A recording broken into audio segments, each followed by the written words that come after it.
नमस्कार। चलिए आज लैब के अंदर चलते हैं और एकदम स्टेप बाय स्टेप समझते हैं कि ये टोटल प्रोटीन टेस्ट आखिर होता कैसे है। हम यूज करने वाले हैं बाययूरिएट मेथड और ये पूरा प्रोसेस होगा एक सेमी ऑटोमेटिक एनालाइजर पर। तो आइए शुरू करते हैं। तो सबसे बड़ा सवाल यही है ना, कि कोई लैब ब्लड सैंपल में मौजूद प्रोटीन को इतनी सटीकता से कैसे नाप लेती है। देखिए, कहने को तो ये एक टेस्ट है, लेकिन इसके हर कदम में, हर स्टेप में प्रिसिजन और सही तकनीक का होना बहुत ज़रूरी है। तो चलिए इस पूरी प्रक्रिया को आज हम बहुत करीब से देखते हैं। किसी भी साइंटिफिक टेस्ट की बुनियाद होते हैं उसके सही टूल्स, और इस टेस्ट में हमारे दो मेन हीरो हैं। पहला, ये रिएजेंट किट, जिसके अंदर वो सारे केमिकल्स हैं जो प्रोटीन के साथ रिएक्ट करने वाले हैं, और दूसरा हमारी मशीन यानी कि बायोकेमिस्ट्री एनालाइजर, जो इस रिएक्शन को पढ़कर हमें फाइनल रिजल्ट देगी। अच्छा, तो इस किट के डिब्बे में आखिर है क्या? सबसे पहले तो हमारा main player total protein reagent. ये एक रेडी टू यूज नीले रंग का लिक्विड होता है। फिर आती है ये एक छोटी सी शीशी जिसे कहते हैं प्रोटीन स्टैंडर्ड। अब ये क्या है? ये एक ऐसा सोल्यूशन है जिसमें प्रोटीन की मात्रा हमें पहले से पता होती है। इसका काम है मशीन को कैलिब्रेट करना, मतलब मशीन को ये बताना कि सही रीडिंग क्या होती है। और हाँ, साथ में होता है लिटरेचर, जो हमारी गाइड बुक है। और ये है इस पूरे ऑपरेशन का दिमाग, हमारा सेमी ऑटोमेटिक बायोकेमिस्ट्री एनालाइजर। असल में ये एक फोटोमीटर है जो सैंपल में होने वाले कलर चेंज की इंटेंसिटी को, मतलब रंग कितना गहरा हुआ है, उसे मापता है और उसी के बेस पर हमें फाइनल रिजल्ट देता है। लेकिन ये अपना काम शुरू करे उससे पहले हमें इसे टेस्ट के लिए तैयार करना होगा।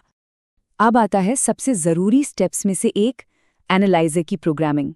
देखिए, हर किट की अपनी एक खास रेसिपी होती है, अपनी सेटिंग्स होती हैं जो उसके लिटरेचर में दी गई होती हैं। हमें बिल्कुल वही पैरामीटर्स मशीन में फीड करने पड़ते हैं। ये बिल्कुल ऐसा है जैसे हम मशीन को बता रहे हैं कि उसे क्या देखना है, कैसे देखना है और कब देखना है। इसी से रिजल्ट में एक्यूरेसी आती है। तो ज़रा इन पैरामीटर्स पर नज़र डालते हैं। एंड पॉइंट का मतलब सिंपल है, मशीन रिएक्शन के पूरा होने का इंतजार करेगी, फिर रीडिंग लेगी। वेवलेंथ 546 नैनोमीटर ही क्यों? क्योंकि जो बैंगनी रंग बनेगा ना, वो इसी लाइट को सबसे अच्छे से सोखता है। टेम्परेचर 37 डिग्री सेल्सियस, जो कि हमारी बॉडी का नॉर्मल टेम्परेचर है, रिएक्शन के लिए सबसे बढ़िया माना जाता है। तो ये सारी छोटी छोटी सेटिंग्स मिलकर ही एक भरोसेमंद नतीजे की गारंटी देती हैं। ठीक है, मशीन रेडी है। अब असली काम शुरू होता है। अब हम तैयार करेंगे 3 टेस्ट ट्यूब्स, और इस स्टेप में बहुत ज़्यादा सावधानी की ज़रूरत है क्योंकि असली केमिस्ट्री यहीं होने वाली है। हमारी 3 ट्यूब्स हैं, ब्लैंक, स्टैंडर्ड और टेस्ट। ब्लैंक मशीन के लिए 0 पॉइंट सेट करेगी, स्टैंडर्ड कैलिब्रेशन के लिए है, और टेस्ट में होगा पेशेंट का सैंपल। प्रोसेस बहुत ही सीधा सा है। सबसे पहले हम तीनों टेस्ट ट्यूब्स में ठीक 1000 माइक्रोलीटर टोटल प्रोटीन रिएजेंट डालेंगे। ब्लैंक ट्यूब में और कुछ नहीं डालना। स्टैंडर्ड वाली ट्यूब में हम डालेंगे 20 माइक्रोलीटर स्टैंडर्ड सोल्यूशन, और टेस्ट ट्यूब में जाएगा पेशेंट का 20 माइक्रोलीटर सीरम सैंपल। यहाँ एक बहुत ही ज़रूरी बात का ध्यान रखना होता है। जब रिएजेंट को पिपेट से ट्यूब में डालते हैं तो बबल्स बिल्कुल नहीं बनने चाहिए। क्यों? क्योंकि बबल्स रिएजेंट के वॉल्यूम को कम या ज़्यादा कर सकते हैं, जिससे हमारा फाइनल रिजल्ट गड़बड़ा सकता है। एक और छोटी सी लेकिन बहुत ही इंपॉर्टेंट डिटेल, सीरम या स्टैंडर्ड को ट्यूब में डालने से ठीक पहले पिपेट टिप के बाहरी हिस्से को टिश्यू से साफ कर लेना चाहिए। इससे ये पक्का हो जाता है कि सैंपल की कोई एक्स्ट्रा बूंद ट्यूब में न जाए जो रीडिंग को बदल सकती है। और हाँ, मिक्सिंग, इसे बिल्कुल नहीं भूलना। जैसे ही सैंपल या स्टैंडर्ड ट्यूब में जाता है, उसे फौरन अच्छे से मिक्स करना होता है। अगर मिक्सिंग ठीक से नहीं हुई तो रिएजेंट सैंपल के हर प्रोटीन मॉलिक्यूल तक नहीं पहुंच पाएगा, और जाहिर है हमारा नतीजा गलत आएगा। तो हमारी तीनों ट्यूब्स अब रेडी हैं। अब हम अगले फेज में जा रहे हैं, इंक्यूबेशन और एनालिसिस।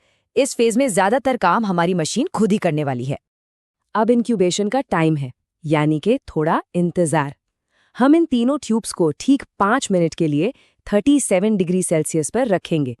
इसी 5 मिनट के दौरान रिएजेंट में मौजूद कॉपर आयंस प्रोटीन के साथ जुड़कर एक बैंगनी रंग का कॉम्प्लेक्स बनाते हैं।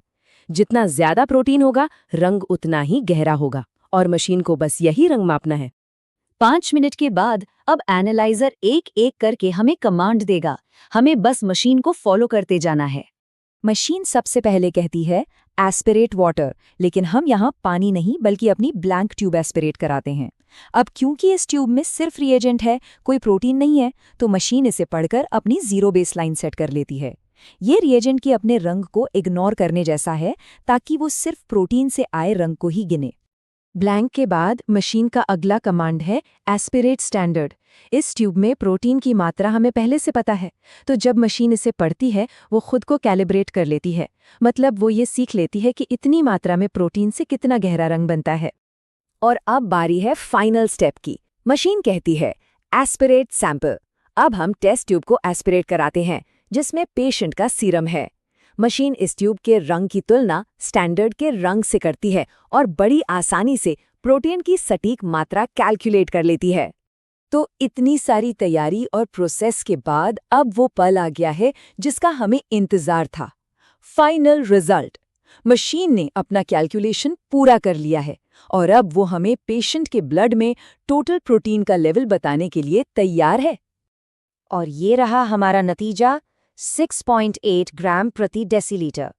पूरी मेहनत, इतनी प्रिसिजन, सब कुछ बस इसी एक नंबर के लिए था।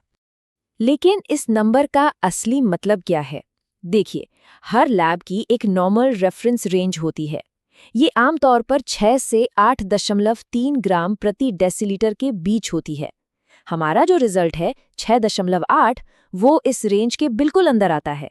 इसका मतलब है कि इस सैंपल का प्रोटीन लेवल एकदम नॉर्मल है। तो ये हमें सोचने पर मजबूर करता है ना, कि अगर एक इतना सा टेस्ट इतनी बड़ी जानकारी दे सकता है, तो सोचिए खून का बस एक सैंपल और न जाने कितने गहरे राज अपने अंदर छिपाए हुए हैं।